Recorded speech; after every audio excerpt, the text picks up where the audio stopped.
love these intros. I've been having so much fun with them. And if you're wondering where we are, we're virtually in Japan.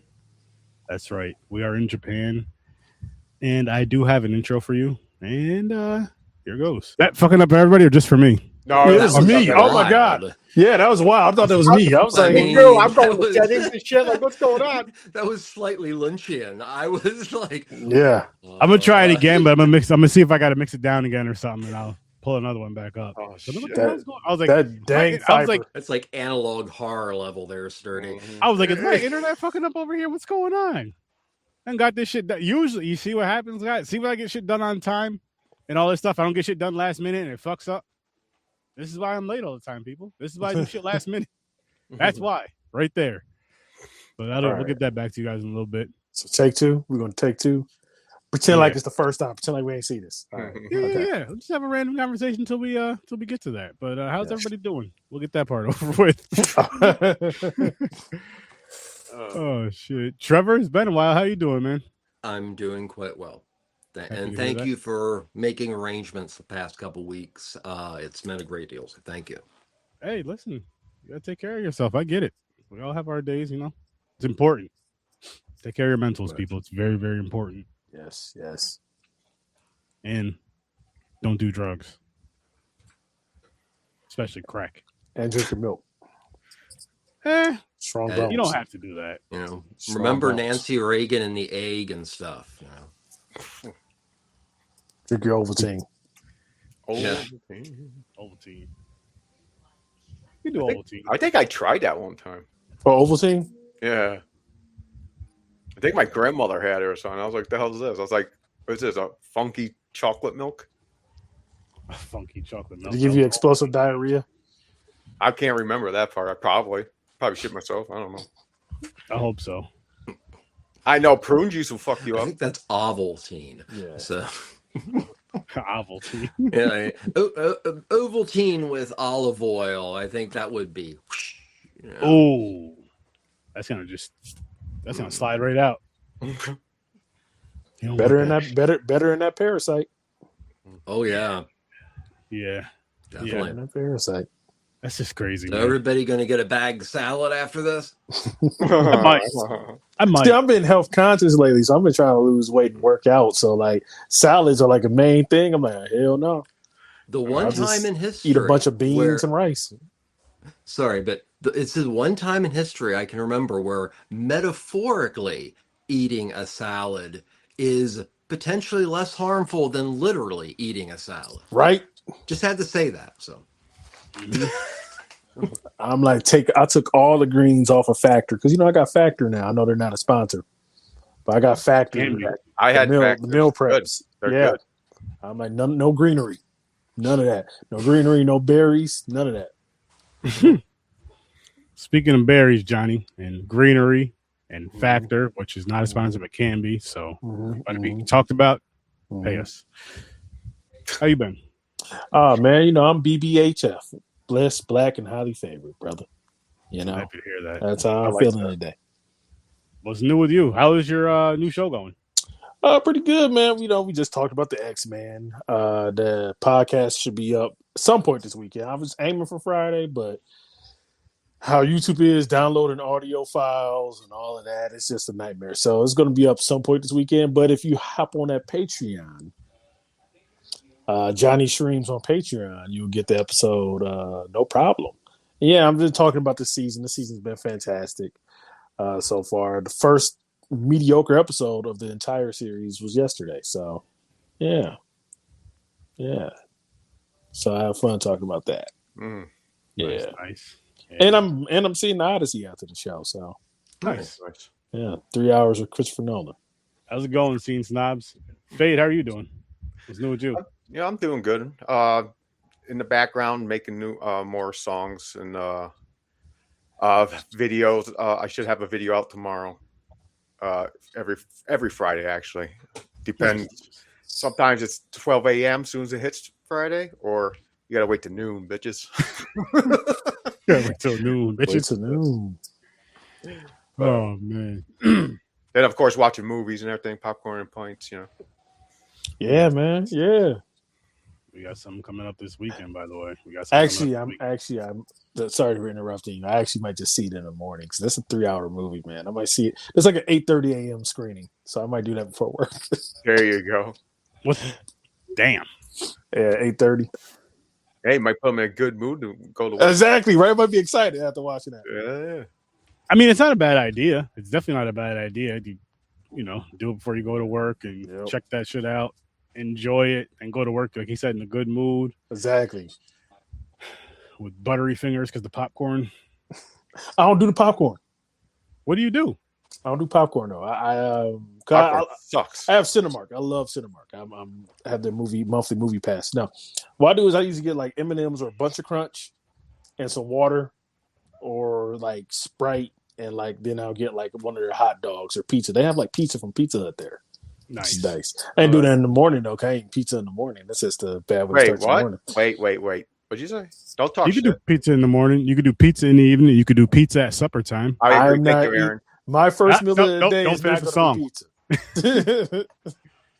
That's not gonna be my first meal of the day.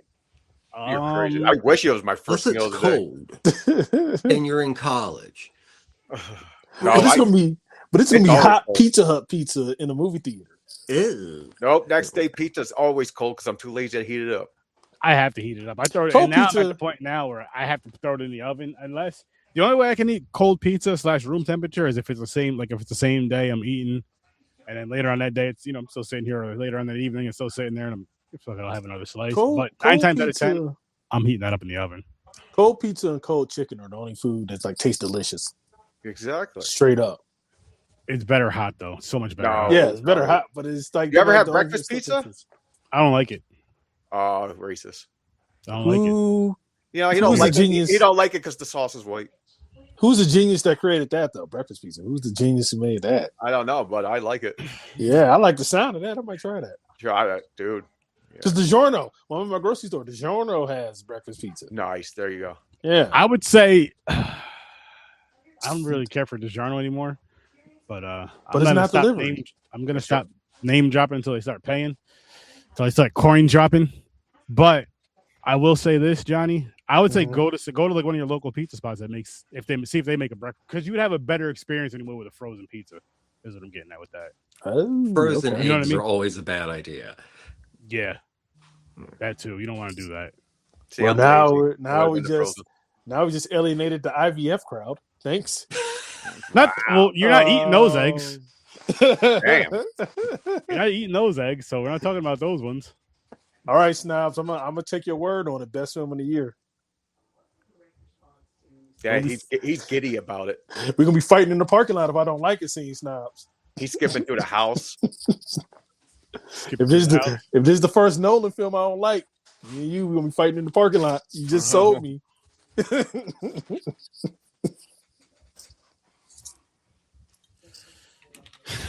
Fighting in the house. All right, let's try this one again. All right, let's try it again.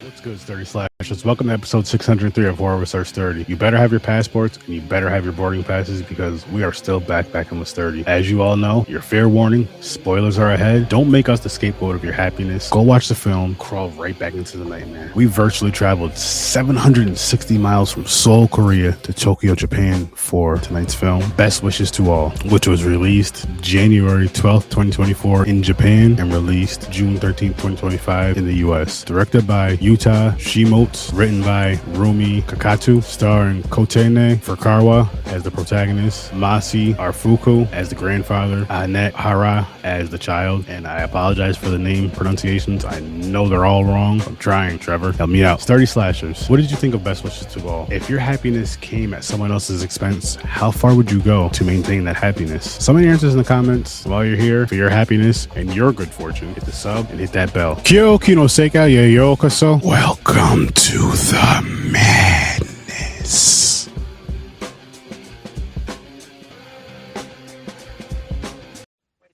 Good Who job. are all the Nigerians you named in that? Listen, you go ahead and try that, Johnny. Before you judge me, you go ahead and you try that shit. It's not easy. It would have been like if I could have heard all the names, it would have been a hell of a lot easier.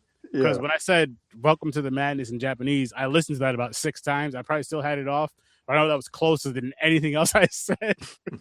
I like the attempt. I was proud of it. Yeah.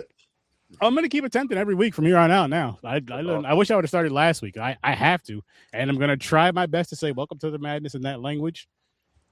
I'm gonna try my best because again, But next year when we do this, we need some Africans. We need some Nigerian movies. I'll get those ones right. I'll probably pronounce those Japanese. Yeah. Again, what the hell? You're reading it right, but why do you have the wrong accent? I get mixed up, guys. A lot more Czech stuff and guttural. Now, you know what would be funny is if for the parts where all the names are popping up, just have Trevor pop in and say it. Yeah. Oh yeah, like little video. Directed by Boom. Written by Boom, Boom, Boom, Boom, Boom. Starring Boom as Boom. I would love that. We may have to work on something, Trevor, behind the scenes with that. I think that'd be fun. Never know. Kind of show up like the Mortal Kombat guy with the toasty. Yeah. Oh my gosh, yes. Perfect. But they should have made that one of the characters in the newer ones. In the movie, just some random white dude going toasty. Bouncing around out of nowhere saying, "Oh man, that'd be good." Or imagine that they had took that mask, like that thing that pops up that says Toasty, and made it as a character to fight with. I really wish he was a character you can fight. Just after a while, random dude. Yeah. What would it be his finish? Something toasty out. It has to be toasty. Yeah, he has to like burn somebody and go toasty. He crushes someone with 2 graham crackers. Oh man. That's water. Or is that milk? That look like milk. Oh hell no, Johnny. Right in the middle of the show, he's like, "This is Japanese whiskey. This right here. Ooh, yeah, rice whiskey, baby. Yeah, it's good too. Can't get no sake. Not while I'm on the show. I was gonna lie and say this is a family show, but it's not. Try to get some sake and some sake. Oh, see what you did there, James. Clever. But if you ever are in the mood to drink a nice beer, drink Sapporo though. Not a sponsor, but that's an excellent Japanese beer. I gotta try Sapporo. it. Sapporo. That too. Let's try that too. But best wishes to all, guys. Yeah. James, I'll let you kick it off with the ratings. Sorry, Fade. What do you give this one, good sir? I'm going right now. I'm going to say a 7. 7. Okay. How about you, Professor T?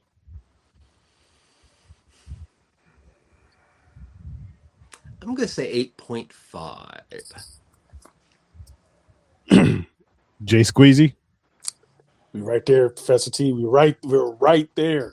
I thought I was going to be the only higher one because I really enjoyed it. Yeah, 8.5, 8.5. I'm giving this one a solid 8. And I'll say this, though. I watched this movie last night with my wife, right? I was confused through. I told you to pay attention. No, I did.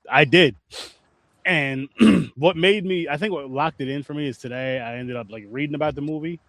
And once I read what it said, which we'll get into, I know, I was like, that makes so much sense. And I was like, I get it. I seen it. It was just wow. Because I did the same thing. Because there was so much craziness going on. And I mean, there was a spoiler in the intro, people. There was a spoiler in the intro. If you heard what I said in the intro about how far would you go for your own how far would you go for your own happiness if it, messes with somebody else or whatever. I forgot what I said verbatim. I don't listen to myself. You guys should though when we're talking these movies. But no, it's you're not going to answer that question? I was gonna say I want to kick it off. And kind of see where we all stand with that as far as like how far would you go for your happiness and for your family to have like this really good, comfortable life? Even though what you're doing is uncomfortable. But I guess at the same time, if it's something to where, because this whole town was in on it except for one family. Not just the town. It was Everyone. Was it the whole? It was the whole village. Everyone. The whole village? Oh, it's shit. everyone. Yes. All of Not Japan? the whole village. It is potentially the world. See, the issue with the girl is about her finally opening her eyes to a world that is so nihilistic that everybody else is saying, just buck up and do what everybody else does. Mhm. And that makes it even darker. But that is, I've came across several interpretations like that, and I agree with them. The director and co-writer is definitely making a major statement with this film. You can add layers onto, but as you're saying, I mean, where you're going is the key element. So it's a metaphor wrapped into a simile that's also wrapped into an enigma.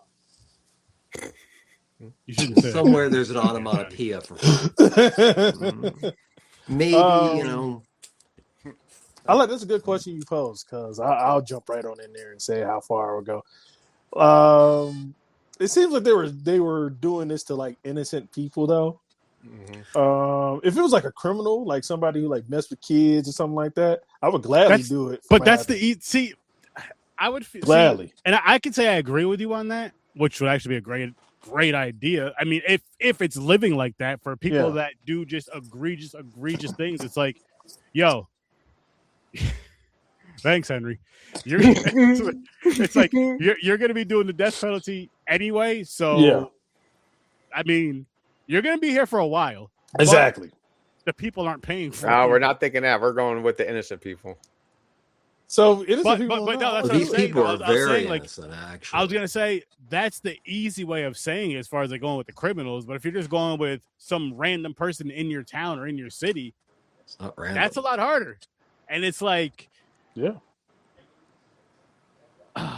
So I wouldn't do it if, in that case. Honestly, I wouldn't be able to sleep at night. So I kind of would be like the childhood boyfriend guy. But the way this movie portrays it, it's like you almost have to at a certain point in life, because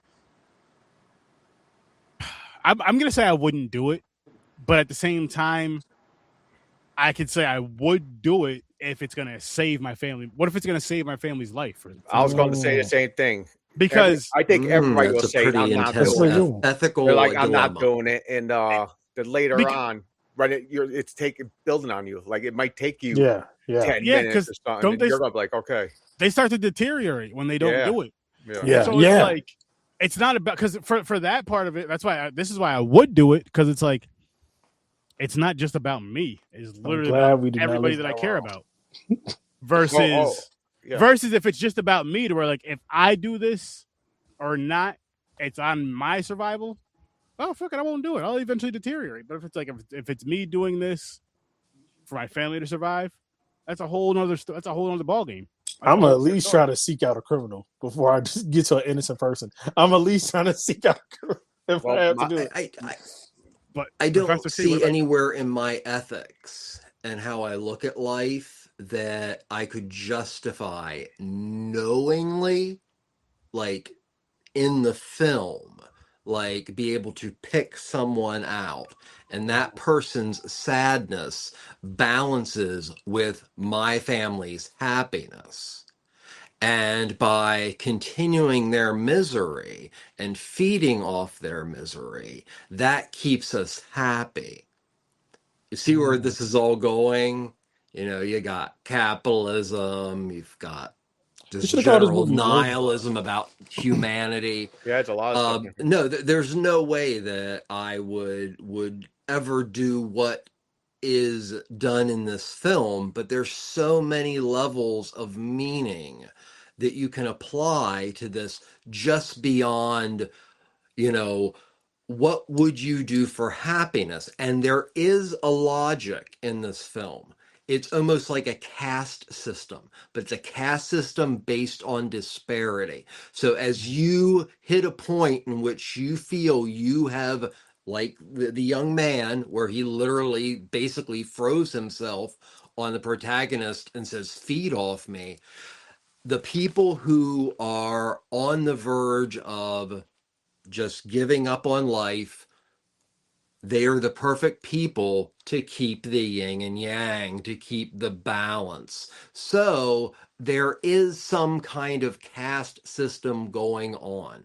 And right there, you can look at how the middle class in itself views itself as compared to poorer classes and the higher class. At times, kind of totally oblivious. But if they thought about it, knowingly living off other people's pain. One interpretation. Yeah. Honestly, the way you explained that made me think about the Japanese tale for the ladybug, and how the ladybug, each spot represents the sorrow of others so that they may know peace.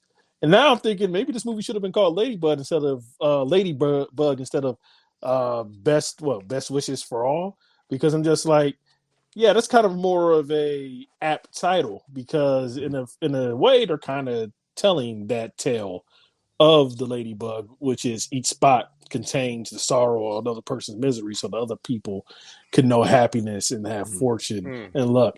And so maybe that wasn't the apt title for this movie.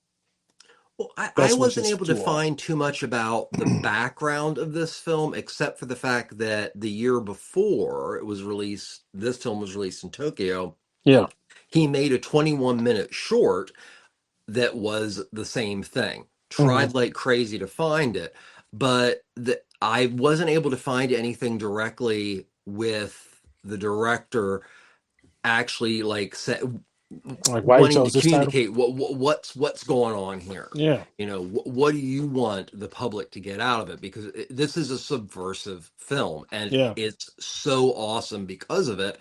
And it brings also this element of almost like there's a gothic to it, but there's a Lynchian quality.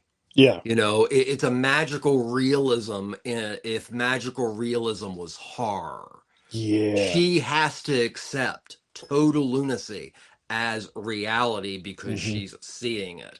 And the thing is, for her to really accept reality, she has to take an even bigger jump than her grandmother just running into a door continually. Yeah. Yeah. So. Okay. Yeah. Oh, by the way, to answer to the question, I'll do it right away because I don't want to torture myself trying to hold out as long as I can. I ain't got no time for that. So I'm just going to bypass it and accept it. So you're just going to pick like a random homeless man? Yeah. It could be anybody. I don't care. Watch your kids. Just a random person. Yeah. It's, again, I heard a baby lasts longer, like a better battery. Oh, this guy! Like I understand. Is a nun joke coming next? Probably falling down the stairs. Give me time. Hey, like I get the moral part of it as well too, but I just think like I don't know, because I'm always like a protective person. That's how I look at it. So it's like it's almost like you're contradicting yourself, though, because it's like, yes, you are protecting people, but you're also harming people at the same time. So harming a person at the same, It's like that one thing, like how much are you worth? Like that, like how much? Name a number. If you blah blah or whatever they want from you. Everybody they always say no, I'll never, but they give in because the number gets so high. You're like, yeah, fuck it, I'll take it. I'll take 3.4 trillion. Yeah, I'm gonna go lower than that. Like, you want my shit? Go ahead. But yeah, and the way I like these kind of sayings though, because it does make you think. Like it's some of it is morbid sometimes, but it's still good to think about. Yeah, and the way they set it up with this one too, though, how you meet the girl. And she's just a genuinely very, very nice person. Yep. Really nice person, really sweet person. And then the reason why she became a nurse is because she wants to help people. Naive. That is a good word. Yes, very good word. Yes. Because we've all heard people of power refer to people of not power as being naive. Yep. She was all of that. She was all of that. And it was cool to see someone so innocent, how she was, like how her change from the beginning to the end of this film. Yeah, she had an arc because she went from this is wrong. Once she found out what was going on, this is wrong to living that lifestyle. Here's my thing. And I'm glad we're talking about the character and her performances, because that's actually I'm be honest with you, that actually was a weakness for me. And I say it's a weakness for me because there's a lot of things that Johnny wouldn't do in this situation in this movie. That, Johnny necessarily didn't agree with our girl protagonist did. Like when I was like, thank God my grandparents aren't freaking weird. Because the moment my grandparents put my fingers in their eye or wherever fucking orifice, sorry for cussing, that they put them in, I would have left. I would have called my mom. I would have been like, this place is weird. Why am I here? Like, yo. And she got cell service.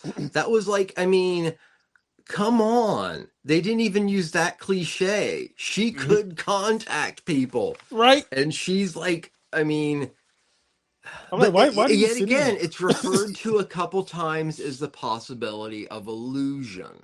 Yeah. So, and it's very it's a very weak thing to put in there, but it's enough that anything that you really, really want to question that the director does not want you to know. Yeah. Illusion. What's up, Chad?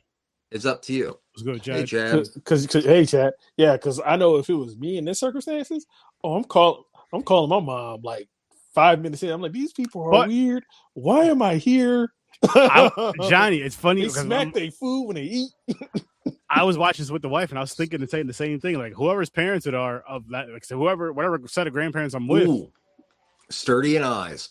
I'm calling their parent, or I'm calling my parent, their child. Yeah, Like, listen, you didn't.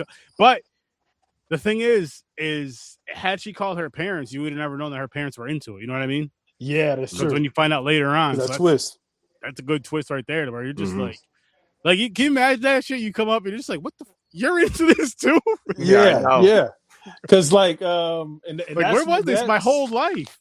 And that's what kind of redeemed this movie, that performance for me, is that the big twist that happens, right? And then your parents are weird too. Okay, and then I started questioning, then why are you normal? Like these people are creepy. Why are you normal? Like. Well, I mean, maybe it was one of those things again with the whole naive thing, because she's heard things since she was a little girl. Yeah, but she was never. The thing is, you could say naive, yes, but it was also it was never told what was going on. They pretty much just kind of ignored it all the time. Ignored it. Like her grandparents, they're making pig noises at one point. Just to ignore. Oh my god, the pig noises. That's when I would have been like, okay, why are you oinking? No, forget all that. Killing flesh was randomly going to come on the screen, and I'm going to tell you two things that's going to happen. If I'm laying under a table and I see my grandparents sucking on each other's fingers, I'm going to throw up and leave. Oh, I'm not even going to call anybody. I'm just going to throw up and leave. I wonder how that feels with arthritis. It's like really. I'll probably find out at some point. In the future, I'm planning on letting people suck my arthritic fingers. You know what I was thinking at that point? I was like, she's probably sucking his finger because he can't get it up anymore. Yeah. And I'm just like, this is so weird. Nice metaphor with it. But another thing that was like unsettling was when they were telling her good night and they just kept on staring at her. I'm like, okay. Close the door. Or just standing there. But no, going back to the finger thing too, I'm just like, it was just so weird. It was so weird, and just there's no way I could be laying under that table. Like I'm getting up like, yo, what the fuck is going on? I'm sorry for swearing, but what the fuck is going on? This is wild. Now this is getting too crazy. Take that shit somewhere else. I'm leaving. I'm not coming back ever again either. I'm calling mom. Call your parents all of a sudden. Here they come with their crazy shit. Like, I'm just glad it's not the characters in this movie is not the white people doing this crazy shit. Oh yeah. And at first I thought this I was like at first I thought like, okay, so is this like a Japanese remake of the movie The Visit? Like, because The Visit had the weird grandparents in it too. So I was just trying to figure out where are we going with this. He definitely has some favorite filmmakers. Let's put it that way. Yeah. Okay. Yeah, and some are old school. Oh, you're familiar with this director, Trevor? Yeah. Well, I mean, so the director of this particular film, Shimutsu. I mean, for me, but real quick, I mean, of course, you see Keiichi Kurosawa's work, like Pulse and Cure. I see Ozu in this film, and I think it's very, very important because Ozu's films are all very calm and about family and family order and how the new generations have issues with family. I think he was highly influenced by Kubrick, by how he Yes. uses hallways and such sparse, very centered shots that are amazingly claustrophobic. So yeah, this guy, he hasn't done a lot, but he is definitely a movie lover. See, that's So funny because yeah. like the fact you said Kubrick and how it's kind of Kubrickian with that. For me, and maybe Kubrick's a good pull, but for me, with certain shots, it almost feels like a painting, especially with the mountains. And when I was watching this movie, I just kept on saying A+ to the set designer or the location scout because like those mountains and how beautiful it looked. It's kind of redundant to say picturesque because all movies are moving pictures, but it's very much like a water painting. And I got to say, I love the lighting in this movie. I love the way certain scenes look.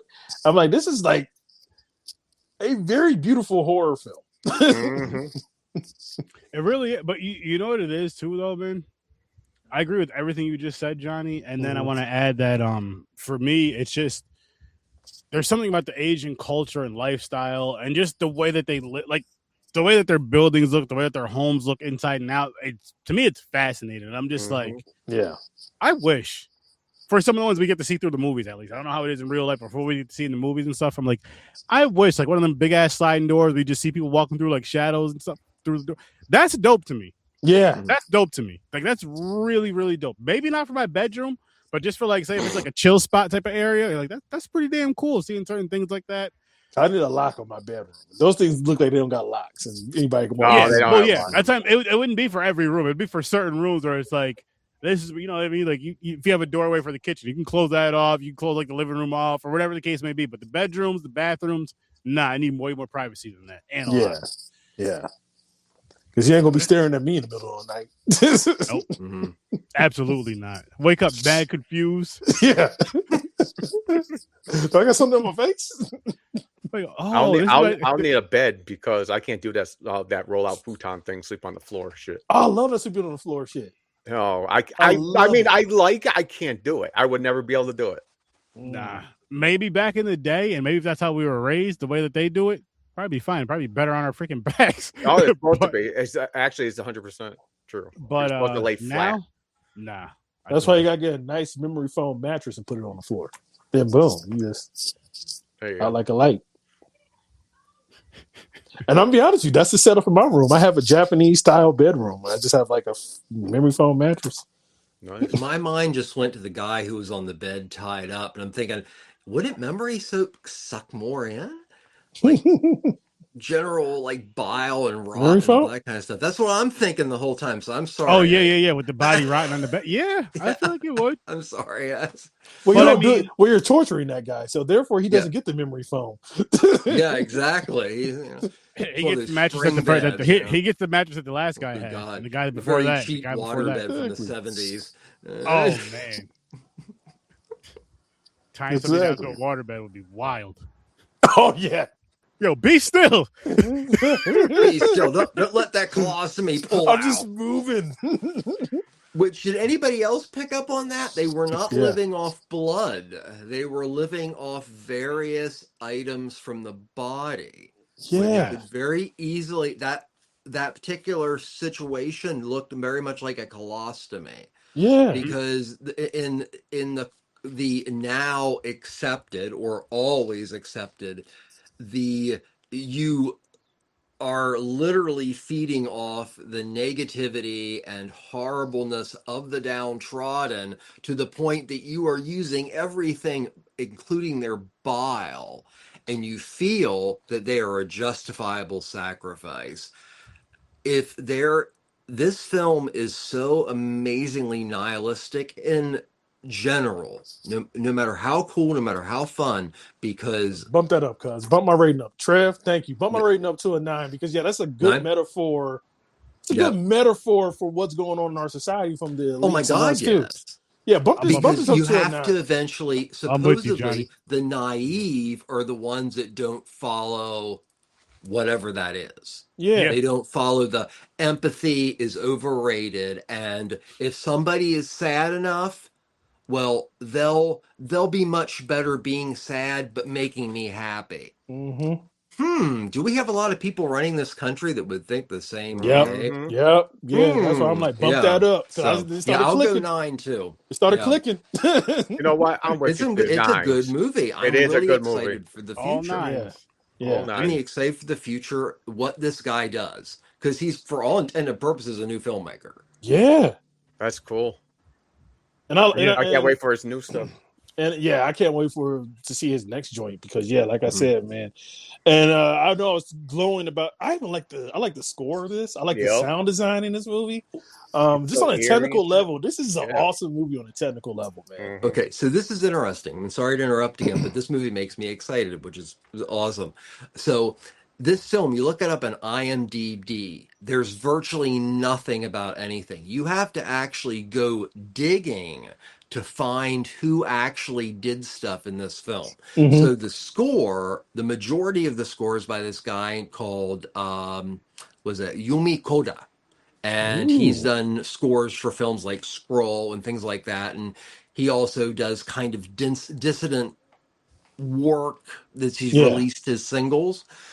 This score, the dissonance and how, I mean, it almost reminded me of, just it had this classical horror, extreme horror score that made, because the big thing is the grandparents, the parents, no matter how weird and wacky they did things, there was an air of normality. Yeah. And this made it that there wasn't. So that music kept it just enough in the uncanny that it worked. Like I really like the music. Really, like I think the moment it hit me when I realized, oh, I love this score. Was the moment when what were they eating? The guy was moaning and he was like in the middle of the hallway, and that's when there was like pool and like she's staring at him, and there was like a note in the music. It was like a wow or something like that, and I was just like, oh shit, this is good. Yeah. No, this had a really good score. This had a really, really good score. Yeah. This is an awesome movie. And again, this backpacking stuff is definitely one of my favorite times of the year with Horror Reserve 30. It's just, and I don't want to beat up on the last movie either because I do like a good K horror. But I think that's why I love J horror. Outside of America, I just love how deliberately paced this movie was, and I love how it built the tension. And I just, God, oh man, I get where you're coming from, Johnny, but there is some amazing K horror films too. Like I gave last week's an 8, I gave this one a 9, but there is some other. I mean, Train to Busan. Yeah. Oh my god! And then you go back to like, of course, I Saw the Devil. Oh shit! I Saw the Devil. Spider Forest, which is this great serial killer film. Also, there's just at the same time, almost Japan and Korea were producing great films. Yeah, it just took a little longer for the big baby Huey to go, ooh, we have movies we can sell here. Yeah. So, but yeah, I mean, there's a lot of similarities, but they also, even though they have their own flavor, and they're usually a little darker. Yeah. So to see a film like we watched that is beyond dark, it is the pitchiest black hole to the middle of nothingness in the earth that you could put on film. Yeah. So yeah, and that's a good thing. And it's so weird that I'm saying I had a good time with something that as dark as this was, but I had a good time. Everybody else thinks this way about humanity and the fear that we could get there. So, but it's also too, Johnny. Like it's not, and I love blood, guts, gore, and boobs in movies, but this has a story wrapped with the craziness going on. And I love, again, as far as horror goes, I love the craziness in films as well. But when it actually has a good story wrapped with it, with the slow burn, I'm just like. That's chef's kiss for me. That's like, holy shit. Like, why can't we get more of this? I'm not saying this same storytelling, but I mean, I just mean really good storytelling. I just mean really good storytelling, and I mean as a whole, everywhere in every genre, because you can't give the whole bullshit cheap shit that people like to throw at horror, like, oh, it's just fuck all that, because it's more than just it's just horror. Because you can say about a fucking Marvel movie, it's just a superhero thing flying around shooting shit. It's more than that though. I'm not going to let more that go into it. I'm not going to let you dismiss blood, guts, boobs, and horror. Okay, you can tell a story like this with blood, guts, boobs. No, you absolutely can. You can tell a story. More so what I'm getting at is like, that's probably what made me a horror fan as a kid. Yeah. Is the blood, guts, and boobs. Hey, listen. You're a horny little one, weren't you? And hey, puberty, man, hell of a thing. I started watching horror when I was like 5. Whatever it was, or just the taboo of watching horror and all that other stuff. Because growing up, being black, watching horror, it was taboo for fucking years for whatever reason. Yeah. Just because I'm gonna say it, you guys were just scared to watch the movies, so you considered everybody less black because you were scared of these movies. You were just soft. That's all. Just admit it. I was scared to catch till I was 13. Then I started liking horror at 13. But I'm sure you weren't going around saying, "Oh, you're less black or you're not as black because you watch horror." You were just scared and soft, and it's okay. Sturdy forgives you all. Hopefully, you could tuck your nuts and watch a movie now. I'm trying to find a movie that scares me. It's been years. Tuck your nuts and watch a movie. Yeah, that's our tagline. It's been years though. Like, since something scared the 50th anniversary of Salo, 120 Days of Sodom. See? Yeah. There are movies out there that would scare you. We already one way or another. Did we review that, Aaron? No, we did. You would have wanted to bathe afterwards, trust me. Huh. We didn't do that one. I'm curious now. I am a little bit too. I'm not gonna lie, I am too. You know what? I don't get scared of horror. I get unsettled. Mm-hmm. And I think the one that unsettled me the most, and still has unsettled me the most. And y'all might be like, really, that one? But the one that really unsettles me is Get Out. Still unsettles me to this day. Yeah, I mean, from the black perspective, I get it 1,000,000%. Yeah, I get it 1,000,000%. But and it was a good movie. Even though, again, good storytelling. As far as Jordan Peele's films, my favorite movie is Us. But like when she was eating the Cheerios and drinking the milk separately, that shit scared the hell out of me. That was crazy. Wild. You're like, she's crazy. I'm like, what the fuck is going on? That would make me leave right there. Like, I can't do this. That might have been normal for me though. I'm like, hey, give me some cereal. I do that too. I eat my cereal out the milk too. I can't do this anymore. I'm done. Okay, I got a question. How do you make a bowl of cereal? I get my biggest bowl possible. 100%. Right? Turn on Gargoyles on my laptop or some old retro cartoon. Light a couple of candles. Get my milk. I eat healthy cereal now, but they taste what's that one? Magic Spoon. Still tastes like kid cereal, but less sugar. Put the cereal in my bowl, then pour the milk on there. Get me a nice little spoon, and I'm watching Goliath and Hudson and the boys. There you go. Because there's some people put milk first, then the cereal. Nah, cereal goes on there first. Wait a minute. Yeah. Who does that? There's people out there who just pour the milk first and then put the cereal in there. Yep. Jeez. Because they didn't want the cereal soggy, so they let it float on top of the milk first, so it's more crunchy. Put them on a watch list. That's what I said, dude. I said, I can't be friends with you. It depends. It depends. I always pour my cereal first in, but as far as the amount of milk I use, almond milk is that cow shit is just terrible. Right. But it depends on what kind of cereal. Like if I'm doing something like Fruity Pebbles, Cocoa Pebbles, that's a soggy cook. So you don't put as much milk in there. You put enough in there. You eat some. You get the crunch. Then you add a little more cereal. Add a little more milk. But if it's something like Captain Crunch, which is a crunchy cereal, you could add more milk to that, and you could add more, So it depends on but you have to put the cereal in first. I never had any cereal I did not like. Really? Everything. Bran. Damn. I can't say that. I'm gonna give you some magic spoon. I'm gonna give you some magic spoon. Okay, cool. I would try it. I would try magic. I mean, maybe. Yeah. I almost bought it one time. I seen an ad on while I was watching a podcast. They ain't bad, man. They're not bad. I got the Coke, like their version of Cocoa Puffs. I love Cocoa Puffs. Cocoa Puffs are good as fuck. So I got their version of Cocoa Puffs. Interesting. Kiss. I mean, there's not a chef for cereal, but if I could chef kiss it. You ever mix Cocoa Puffs with Cocoa Fruity Pebbles? Cocoa Pebbles. Ooh, okay. So I did Fruity Pebbles and Oh, Cocoa I did Pebbles. that too, but the chocolate on chocolate, but like black Nice. on black. Was good, Grandizer was good. What's up, man? So, gentlemen, it's that Yes. time. Now I It's want been cereal. Fuck. a long time, but it is that time again. And Trevor, I'm just letting you know you're in the driver's seat first, my friend. Okay. But we are diving into weekly rentals. And then Oh yeah. I will show you the boarding pass you will need to aboard the flight from Japan to where we're going next. But that'll be after the weekly rentals. And that'll be last, actually. That'll be last. That'll be after a lot of shit. But kicking it off with you, Trevor. So let's go. All right. Hell So yeah. this Dude. week I got a chance to see some wonderful films and also a film that kind of was a lost opportunity.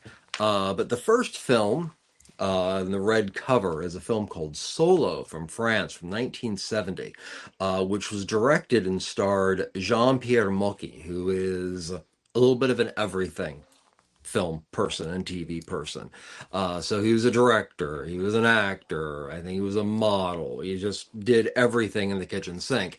And basically, this was a vanity project for him, but it is the tightest, weird political film I've ever seen. So the character that Maki plays is a middle-aged diamond thief that is specialized. He's also a violin virtuoso of getting the diamonds into his Stradivarius. And he decides he's going to take a little bit of a break and he wants to visit his brother. Well, Virgil, his brother, is actually a student activist that has been behind the night before. There's a shooting of bigwigs and massive corporate people with 15-year-old girls. Sounds familiar. So one of his people tips off the police, and it's a cat and mouse chase where Moki's character gradually just kind of goes in and out of not being Virgil's brother, but eventually becomes the face of this political movement to save his brother. And that is what's really beautiful about this movie. And it's done in a very creative way. So yet again, that was Solo from 1970. Another really, really cool film that, you know, as far as how its story was told, was the 1973 film by this one I think Sadao Nakajima called Aesthetic of the Bullet.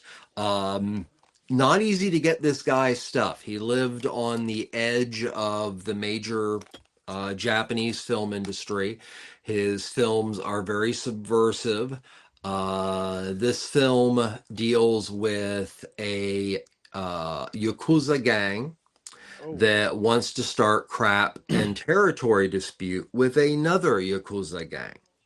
So they have to try to find somebody who is believable that can be part of that clan, and then they plant them as what is called a bullet. A bullet is somebody that's going to go in and do dumb shit and get themselves killed.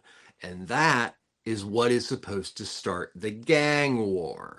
Well, it doesn't really go that way because this guy who has no idea what's going on is just thinking he's amazingly lucky. And then by the time he actually figures out how bad a situation he's in, his luck just kind of runs out. But it's such a strange it's more of a Yakuza tale about being gayfully stupid and having things just work until they finally catch up with you. And to the point that, like, the territories change, people have different, like, alliances. And that director, is known for his subversive films. This film also features a lot of rabbits eating a lot of lettuce, and yes, it's a capitalism metaphor. It's just done about 5 times. Go get that diarrhea. Yeah, so my last two, Sleeping Dogs, was about 78, I believe. I put in solely for the fact that it was one of Sam Neill's first performances. Sam Neill, of course, we lost this week. Most people know him for Jurassic Park, but this guy had acting chops. There are so many films I could have chosen. Possession, just so many. But Sleeping Dogs was a very early leading performance for him by a New Zealand New Wave director named Roger Donaldson. The film is about a guy who's in the midst of a divorce and he wants to get away and he flies to New Zealand. Over time, he discovers that the governments and everything kind of implode and it becomes martial law. So it's basically a story about somebody who wants to give up responsibility, but quickly is thrown into a responsibility-based situation that is so much worse than they thought they had it. And Sam Neill is just over the top. So I just wanted to point out for those people that think, I've seen Jurassic Park. There are a couple movies, and Sleeping Dogs and Possessions are ones that you really need to see how high tier Sam Neill was. And then we'll finish it off with a Terrence Young film. Yes, that man that brought us Dr. No was able to create a film starring Toshiro Mifune, Alain Delon, Ursula Anders, and Charles Bronson. Charles Bronson is part of a thieving unit with Alain Delon. Toshiro Mifune is a samurai who is traveling with a small group to take a sword to the president. Well, when Alain Delon's character and Bronson's character end up they do pull a massive train heist, Delon's character, Gouch, tries to kill Charles Bronson. Mifune actually saw that he was one of those bad guys with a heart. So Mifune trusts him. So it becomes a let's get revenge and let's get my sword back buddy movie that is about 20 minutes too long. So this one, I don't know if I'd watch it again. And Ursula Anders literally calls this shit in. So, but Toshiro Mifune and Alain Delon, bring it. So there. Nice. Mifune, he was Kurosawa's boy, right? Yes, and Alain Delon was in the Melville films like Le Cercle Rouge, Le Samurai. Mm-hmm. So this is a great idea, but where an idea like Hell in the Pacific with Mifune and Lee Marvin, they both brought game. Bronson can act, but compared to Mifune, it's very hard to take that rivalry seriously. Because Mifune just has to give a look, and it's like alpha. Yeah. Yeah. Mifune, I like him. Good stuff. Nice. Johnny, you are up to bat now, good sir. All right. So I kind of went. If horror is chocolate, comedy is peanut butter. So, it's TB4. After watching this, I had to get into a comedy mood. I'm gonna start with Knocked Up, though. We're not gonna go. We're just gonna go out of order on this one. So I'm gonna start with Knocked Up first. And I was actually watching the clip on Knocked Up.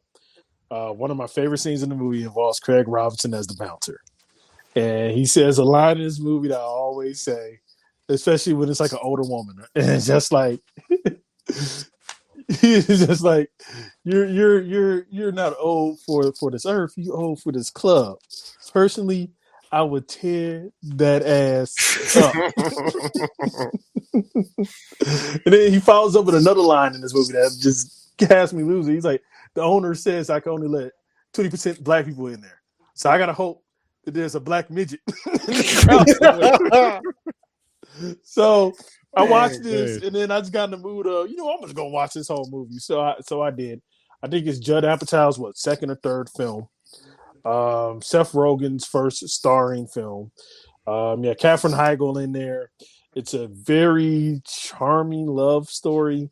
It's a romantic comedy, and I like the fact that it's balanced with the romance, and it's balanced really well in there. There's a lot of memorable scenes in the movie, like the Craig Robinson scene. That's actually what made me a big fan of Craig Robinson. That and Pineapple Express, the whole movie.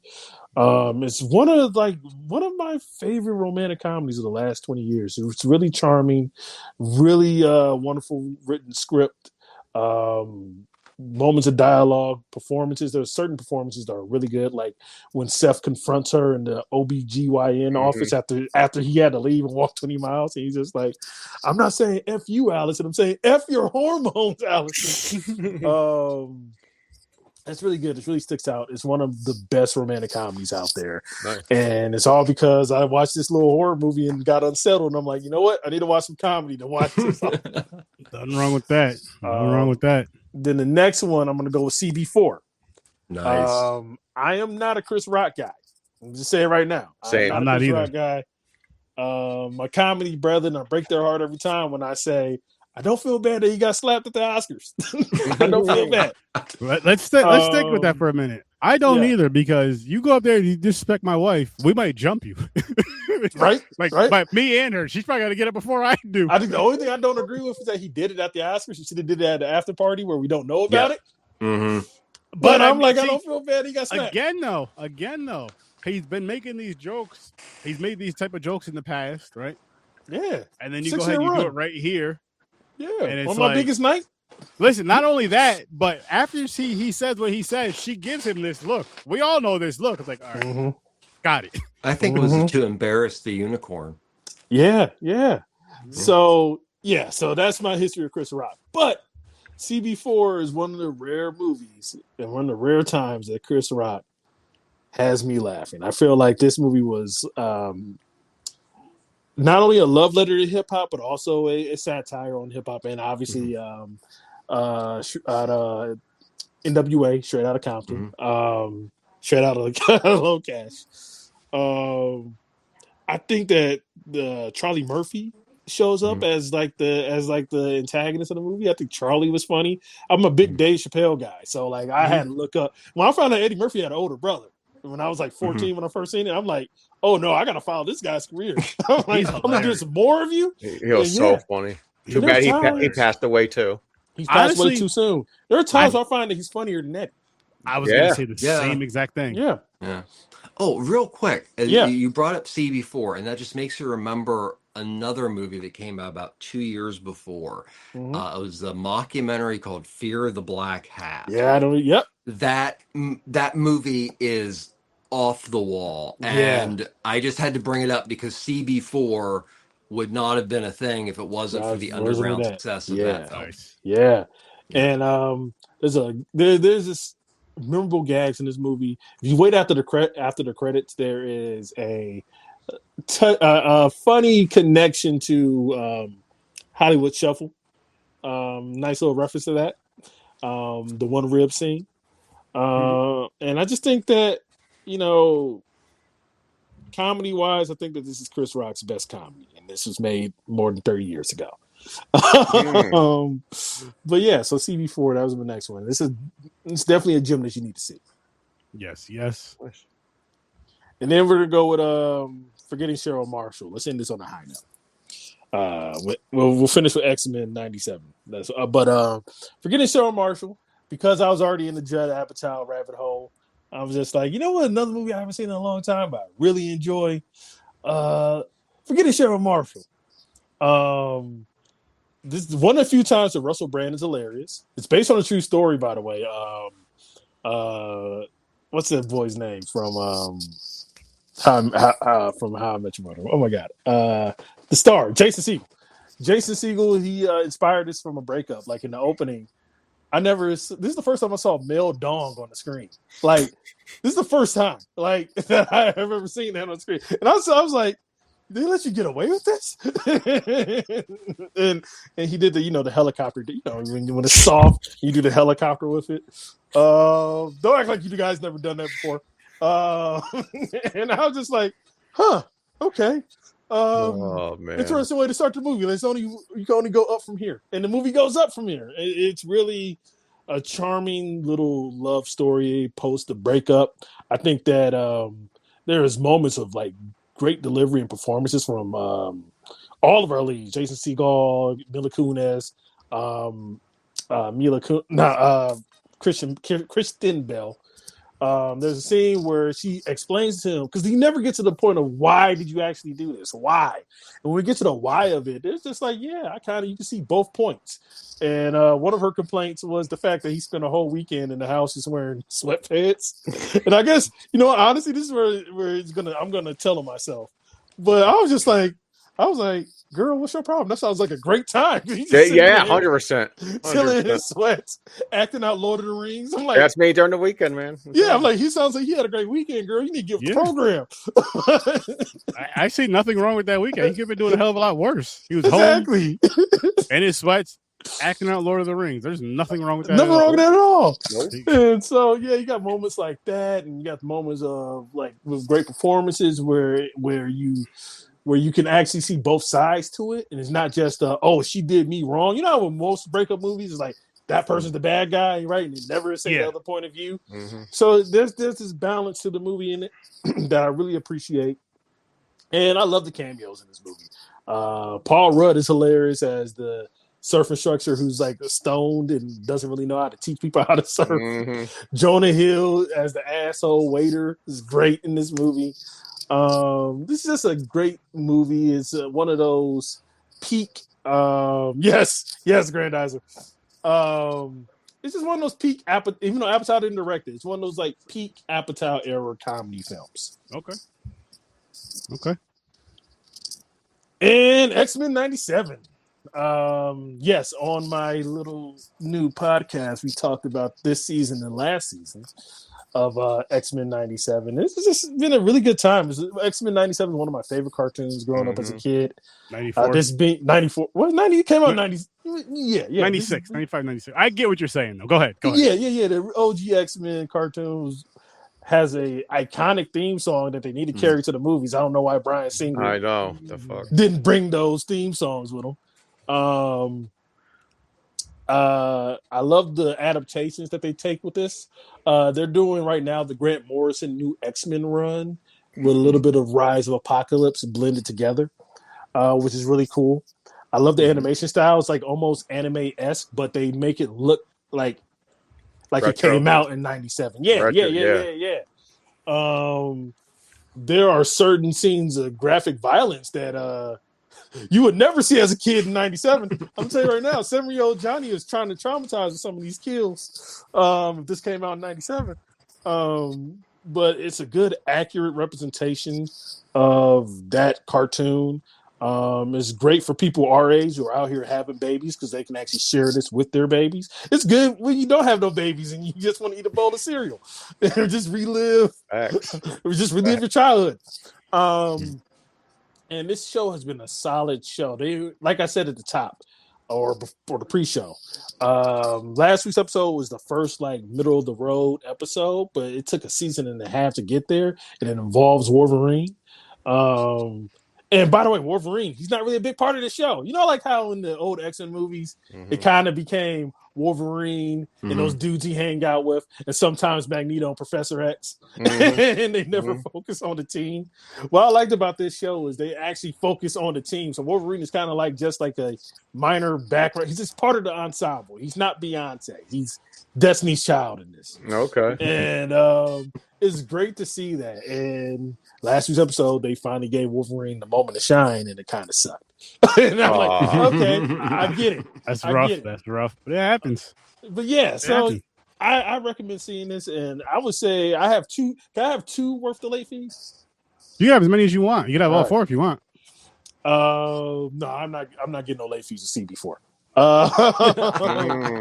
But X-Men 97 is definitely worth the late fees. I probably would never bring the DVD back. I'm gonna go Knocked Up, man, because Craig Robinson, that scene is my favorite scene to a comedy. Period. Dot.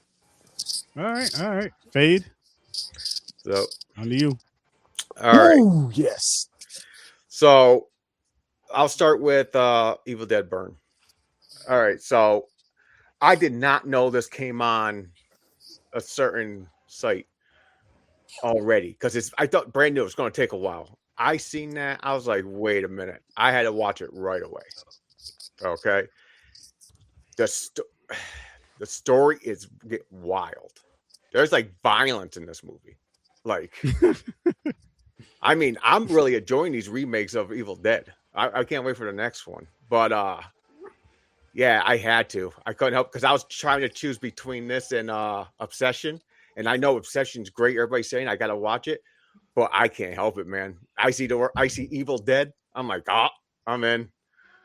So yeah, this was a good one. I'm not good with the directors and all that stuff. I'm not smart, guys. And he's some French guy. It's probably there's a story behind this one, Minions. Oh, okay.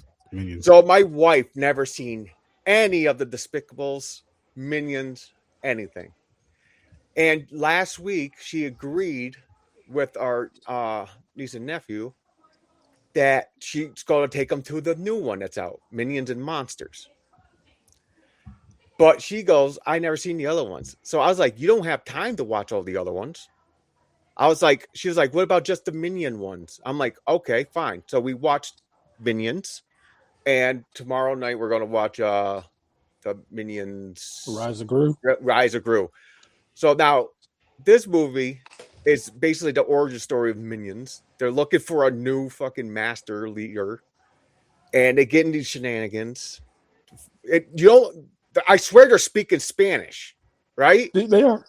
Okay. Portuguese too, mixed with Portuguese. Yeah, it's funny you say that because me and my wife were watching something on YouTube. Again, they're not paying me, so I won't mention the channel name. But we're watching the food channel on YouTube, and they were doing Minions things, and it was like Spanish, Portuguese, Italian, and something else. I forgot what the other language was. Dude. Like, because they'll say the words here and there, and they call it like Minionese or something. Yeah, it's crazy. Yeah, they just jumbled it up in a blender. Yeah, it's crazy. So there's not no really main dialogue from the Minions except for the three. They'll once in a while, like you say, they'll do something funny and they'll yell each other's name or something like that. But the thing is, when they're talking, you know what he's saying. Yeah, it makes this. You know what the scene's going. You're like, oh, I know what he's saying. I got that. But this is just a fun watch. I'm telling you, of course, I like the Despicable Me's better. As of right now, I don't think I seen ever Rise of Gru, and of course the new one. And they have a whole bunch of little mini ones. Yeah. Like little side shits. Like and I've seen the shorts with Minions. They're funny. Like the commercials with Minions and everything. But no, this is a just throw down. It's a fucking good time. Yeah. It's on an off day, yeah. It's just fucking fun. So she watched that, and we're gonna watch Gru. Then she's gonna be ready for Saturday about the Minions. Then she wants to go back and watch the rest. Of them, so. Nice. Before you move on, I do want to interject like a little fun fact. Really quick. Jane, Fade. Yes. You should do shorts out of that. I know she won't be on camera, but at least get her rating. Like, hey, my wife gave this a blah blah blah. Yeah, here's why, and I gave this a blah blah blah, and here's remind me. I will. We will. No, seriously though. I was just going to bring up the fact that Trey Parker from South Park is the voice of the monster in Minions of Monster. Sweet. So if you're a South Park fan, you have an ear for his voice. Sweet. Good time. So basically, the monster sounds almost like Cartman. The monster sounds like Randy. Really? Yeah. Nice. Okay. Nice. I'm up to bat. Well, hold on. I think both movies are worth the late fees. Nice. All right. So I'll kick it off with The Ultimate Fighter. I think it's like season 34. It's the newest season out right now. Bisbee and Cormier as the coaches. But no, I haven't watched this in years. I used to watch Ultimate Fighter every single season for years and years and years, and I stopped for a while. But my wife got into UFC. Like she'll like, so you know how we do popcorn and pints on Saturdays and there'll be fights on. I'll have them on my TV right here, but the volume down all the way down. She'll be in the room watching them downstairs, cheering and clapping and shit during the fights. Nice. Oh, that was a good ass fight.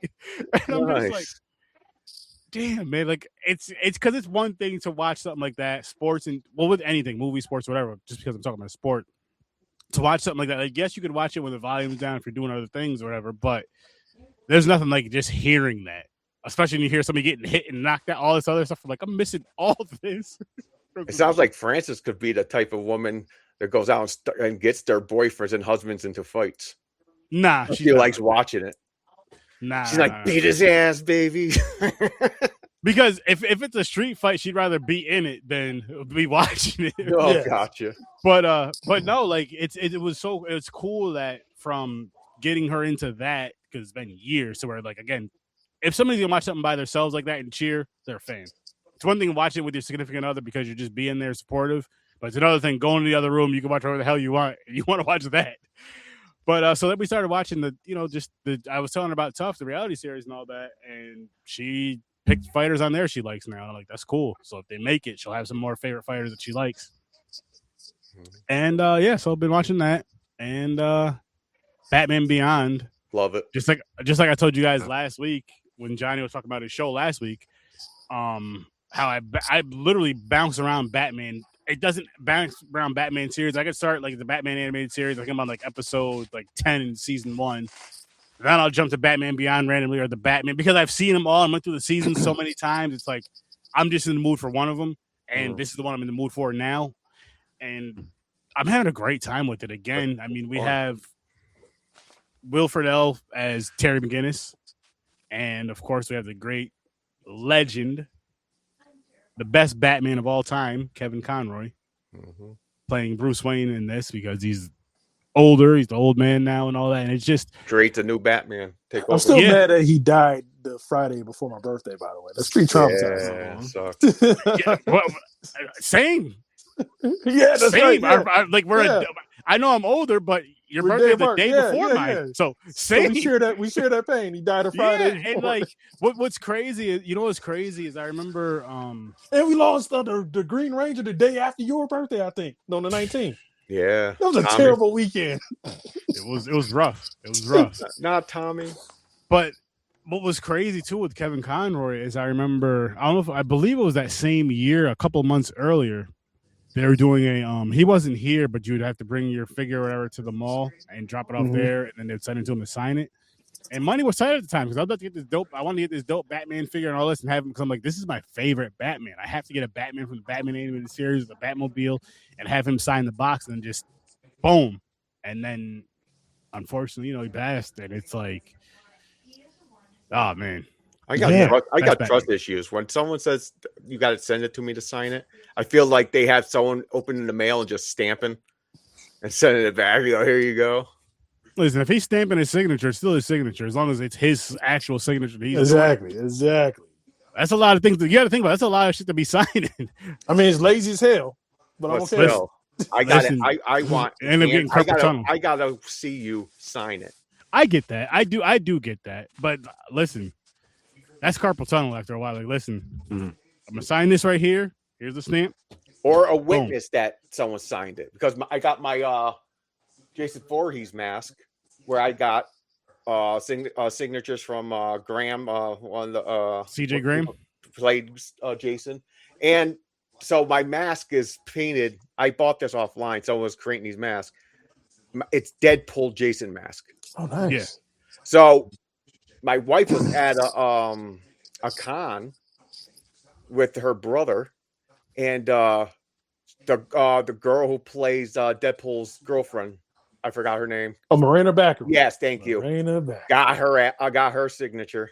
Nice. Yeah. Nice. So that's why the goal of my mask is to get as many Jasons who play Jasons as I can. Yeah. And try to get Ryan Reynolds to sign my mask. Nice. That'd be awesome. It would be awesome. But yeah, And not to cut you off, I love your selection, by the way. I mean, you even hit me up personally to talk about your selection. I do love your selection with Batman Beyond. It's sad they never got a season finale. They had to finish it in Justice League. Yeah, no, it's bullshit. That sucks too. But I will say, Batman Beyond, it's worth the late fees. Tough. You get a new season every year, so it's like I'm hoping for a movie, live action. Batman Beyond movie, yeah. As long as it's done right, yes. They got to have dope fight scenes, though. They gotta have Keaton. They gotta bring Keaton to play Bruce Wayne. Old Bruce Wayne. You gotta, yeah. And Zac Efron to play Terry McGinnis. Oh shit, no. Terry McGinnis is more slim. Yeah. You can't have someone jacked. Yeah. I really don't know who you would cast to play Terry, but you gotta get Keaton. It has to be youngish. He's young. He's a teenager, right? Yeah, he's in like senior year of high school, I believe. But you know, Hollywood, when you're a senior high school, that means you're 35. So. Yeah, exactly. And that's why they think it's okay to date him. So Austin Butler is Terry McGinnis because he's skinny and he's Elvis. He figured it out. He's skinny and he's Elvis. Hey, listen, that's what you got to do. That's what you got to do. But we are gonna wrap this show up in a little bit. But before we do that, I want to tell you guys, you need to go check out Fade Theory, which, as he said earlier, he drops his music every Friday. It may be out at 12 a.m. It may be out at 12 p.m. But it'll be out there, and that's where you can find him. Boom. On his YouTube channel. You can find him as Apsuno at Fade Theory for those of you that are listening and not viewing. What? At Fade Theory. I don't know why my TikTok's on there. I just heard cock.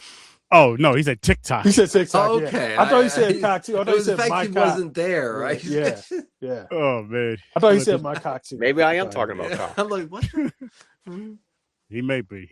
Could be. But then you have Johnny Loves Movies, and I'll let him tell you more. Yes. Johnny Loves Movies on YouTube under Johnny Sturdivant. Go to Johnny Streams to get my new podcast, Johnny Cinematic Spinner Rack. This Friday, we're releasing the X-Men episode. If you want to watch this beautiful face and bless me with some shekels, come watch me talk about. We're just going to do Gargoyles this Monday. Sweet. I love that cartoon. And when the Gargoyles move. So we're talking Gargoyles Monday. And they do have a comic book, so it counts. They have a comic book by Boom Comics. Please check those out. They used to have like the Disney license before they bought Marvel. You would think Marvel would make the Disney tunes into comics, but they still would Boom. But so check that out Monday for Gargoyles on my Patreon, Johnny Streams. And how about you, Professor? Where can everybody find you and your lovely, lovely stuff? I know you're gonna be putting out some new stuff, but at least the stuff you have out. Yeah, well, the stuff I have out, you can go to ambassadorradio.org. That can get you to my socials. Right now, if you want to kind of get an idea of what's coming in the future and what I kind of took a little break on, best thing is to check out our YouTube, which you can get to from ambassadorradio.org. Awesome. There you go. And this Saturday, over on Popcorn and Pints, we are reviewing Interstellar and Oppenheimer. And again, our new showtime again this year, our new showtime at 7:00 p.m. Eastern time. So make sure you guys come check us out. So you can see more of us. Yes. Pretty face. Yes. I don't know how you do it. 3 hours. I don't know how you we're trying to be like Joe Rogan here, man. No, fuck that. No, we're not. No. Hey, I'm not talking about mental wise. You not trying to elect a Republican as president? Nope. I don't want to be any part of that bullshit. I don't like nobody. I don't want to. As a matter of fact, I don't even want to be connected with politics. That's where a lot of scams and bullshit comes in. I just want to be a podcast that loves movies and discusses movies and stuff like that. Well, I would like to formally announce that I'm running for Cleveland City Council. There you go. Well, I can't vote for you, so you don't have my vote. Where your campaign song would it be? Johnny Be Bad. Oh yeah, Johnny Be Good. Johnny Be Good. Go, Johnny, go. But I'll tell you this as well. Thursday. Where we going? So you have that boarding pass. Where we going? Where we going? We're going to Thailand. Fuck yeah. Uh-oh. We are going to Thailand. Siam? Wait a minute, I might have seen this. Xeon. And to give you guys a better, you're seeing the boarding pass. Make sure you guys get your boarding passes. And if you didn't get your virtual boarding pass and catch the virtual flight out from when we flew from where we flew from to get to where we're at now, you got time to catch up because we'll be there next week. And here's a better, boom, you can see it even better. Oh yeah, I'm interested in this. He's kicking a zombie in the face. Yeah. Or, I don't think it's a zombie. It might be a demon. Whatever it I is. see black eyes. Zombies got black eyes? Yeah. No, they don't. Zombie. They got no eyes. Fucking rotted out. No, they can. No, that times they have the real black eyes too, though. We'll see what happens, but I'm excited for it. Walking Dead. Yeah, I know. It'll be a There's good so time. many Eventually, the types of zombies, birds my man. get them, but What's the scariest type of zombie? I already told you it's the thriller zombie. Because it can dance? They can dance. And you can fall in the trance from the dancing, and then you might be like, "Oh, I got bit." It's the zombies that can run, man. It's the thriller zombie. I'm done. Running and dancing are different. If they run at me, I'm dead. You see a zombie do a whole choreographed dance? I got time to leave. Finish the show on his own. That's true. Oh shit. Hal Williams, yes, rest in peace. Yes. RP. Yes. But I mean, for me, it has to be them zombies that can run fast and just keep running fast and jumping over stuff. Because the ones that are dancing, I know I'm black, but I don't dance, so that wouldn't. You wouldn't be mesmerized. You wouldn't be like World War Z zombies and shit, man. Yeah. But the thing with the World War Z zombies, if I remember correctly from that movie, you gotta get sick. If you get sick, they won't bite you. Yeah, no, if you have to be sick and they won't mess with you, that's what it is, right? Yeah. But if you're healthy, they're coming after you. I ain't gonna just try to catch a cold every time I see a zombie. They want the fresh organ. It's like all you gotta do is get yourself some Ebola and you good. You good. I'm gonna end up being one of them after all that. I'm dying from that and being a zombie. For all that, you might as well just catch a cold. What's the weirdest zombie movie you ever seen, Professor? I need to know. Weirdest? This should be all of us. I'll tell you what the weirdest is. World War Z. Zombie would have to be a reanimated body. Yeah.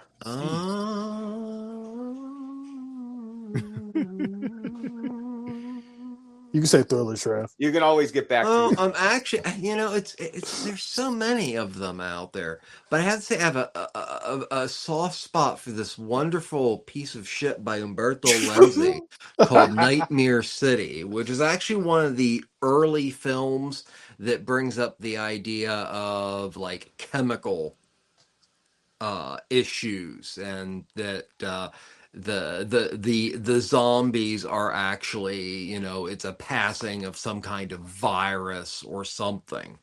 But it is wonderfully inept and has I believe Goblin did the score for it. It's very, very cool. I love Goblin. But also there's this really, really great Nikolai Biaggi was probably one of the sleaziest directors ever to come out of Italy, and there are a lot, as Steve Mazzacchesi.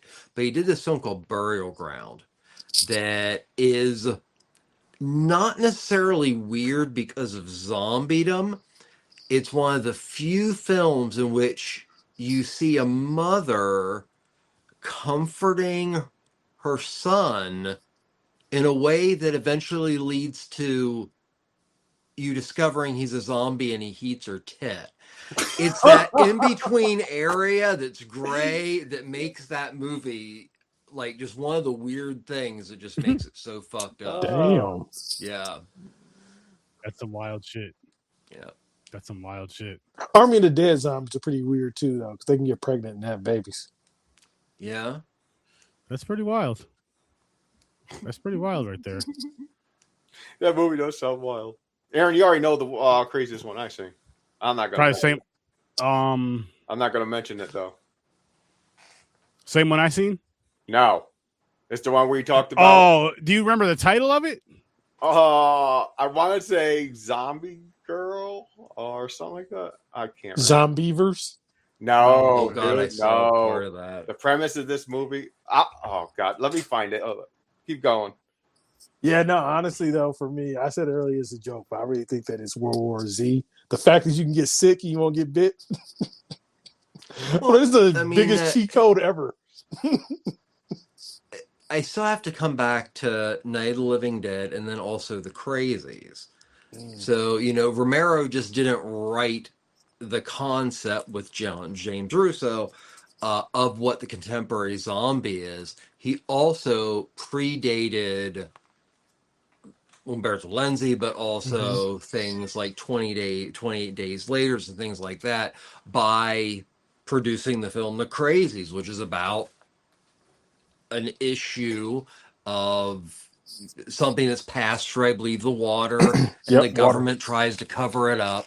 So, basically our two major kinds of zombies, the ones that run that are like on or raged up, and the slow zombies, we can all go back to George Romero.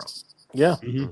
Yeah. And honestly, as a Cleveland Browns fan, I throw up in my mouth every time when I think about the fact that the creator, the godfather of zombies, is from Pittsburgh.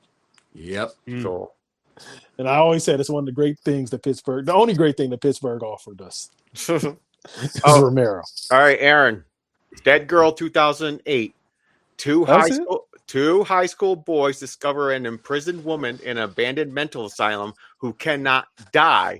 So teenage boys with a tied up zombie woman. Oh, just leave it at that. We got leave it at that. I won't spoil it for you guys. Jesus. Leave it at that. But that's Dead Girl 2008.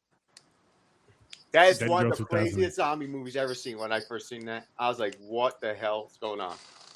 I would have to think of I don't know about super crazy. Like the virus / quote unquote zombie movie is The Sadness, which was just wild. That's violent. That's intense. But it's more violent than it is like a crazy, like weird type of thing. It wasn't really weird. It was just violent. A couple weird ones. This is taking it back to the VHS era, but it was this film called The Video Dead. It was shot on VHS, and it's about this television that is like the portal to hell, and it just randomly gets delivered to some guy. And this TV, zombies come out of the TV and, do all kind of shit in the town. That's a pretty crazy zombie film that I would recommend. I'm going to look it up. Rabid Grannies, which was distributed by Troma, is for all intended purposes a zombie film because it's about a couple old ladies who get rabid and try to eat their grandchildren. But we're going to call it a zombie film because if you're going to call 28 Days Later a zombie film, any film like that kind of does. But, it's like there's a movie involving a shark and horror in every conceivable way you can. So, I mean, that's the one negative thing about the horror community is it is so cheap to do. When we have a renaissance of something, like 300 people try to copy it. Yeah. And that's great and wonderful, but it does make it harder for, those originators of, the concept to get a piece of the pie when everybody's jumping on their success like that. Rabid Grannies is a wild time. Oh, come on. Oh, yeah. I'll have to check that one out. Yeah, we do, Aaron. We got to check that out. Yeah, we do. Might have to make a weird zombie movie real. Which I have another idea, but I want to say behind the scenes as far as horror films go, as far as wheels go. But I have an idea. I'm going to say behind the scenes. I love Sugar Hill. But as I we're about to wrap this one up, we are going to be leaving or departing from Japan. Best wishes to all is the movie that we discussed tonight. So again, check the movie out if you haven't watched this movie because it is a good movie. It is a good movie. With the depressed person actually stuffed in our duffel bag so we can be happy. After there you go. He's right. So, He's right. So it's good you had a backpack. You got to put that miserable person in there. I'm going to say this. So. If you don't want us to do stuff like that, you got to like this channel. You got to subscribe to this channel. You got to share this channel out to other horror fans. And we won't do stuff like that. But until you do, you want to be happy. We want to be happy. Hit that sub and meet us in Taiwan next week. And with that being said, I'll see you in your nightmare.